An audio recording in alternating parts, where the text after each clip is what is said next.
May mga bagay na nakalaan talaga para sa tao. Isang lalaki na umaasa na sana ibigin mo.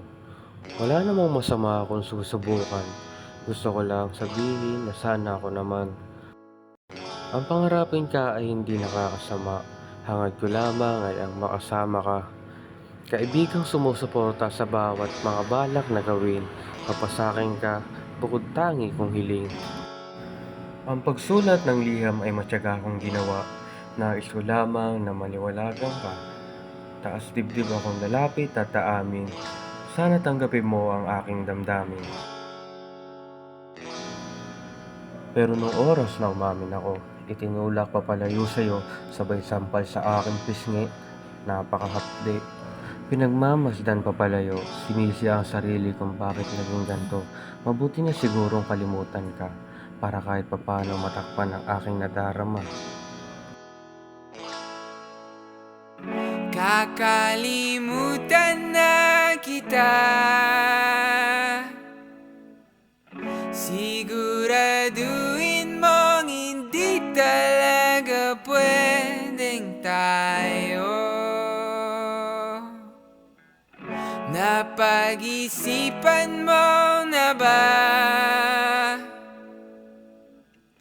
Dahil kakalimutan na kita, eto na.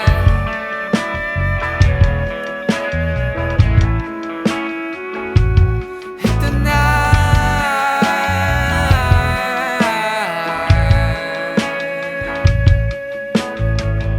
Kakalimutan ko na rin mga sinabi mo, wala palang ibig sabihin. Pati na rin ang iyong ngiti, ang mga luha sa iyong pag-ibig. Ito na.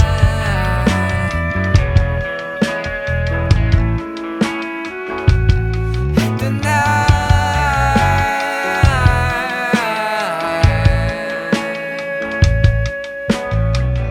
Buburahin na sa isip ang hugis ng iyong mga mata sa iyong pagtawa. Kung paano ka ba manamig, pati kung paano ka ba umiling. Ito na.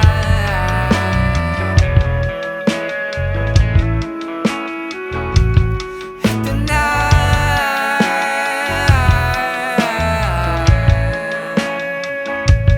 Ito na.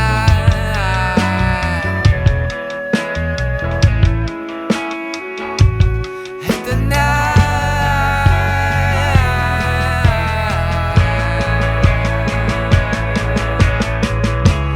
Paalam na nga ba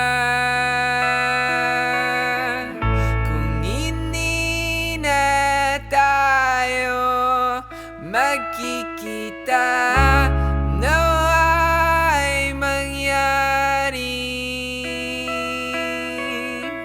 hilahin tayo ng kamay ng Diyos sa isang pagkikita, sa isang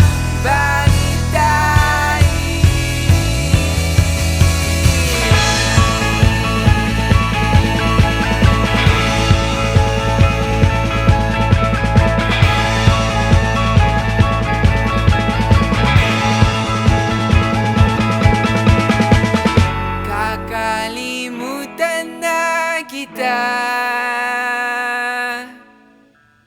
siguraduhin mong hindi talaga pwedeng tayo.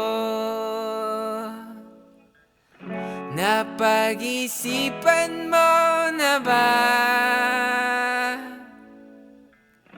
dahil kakalimutan na kita.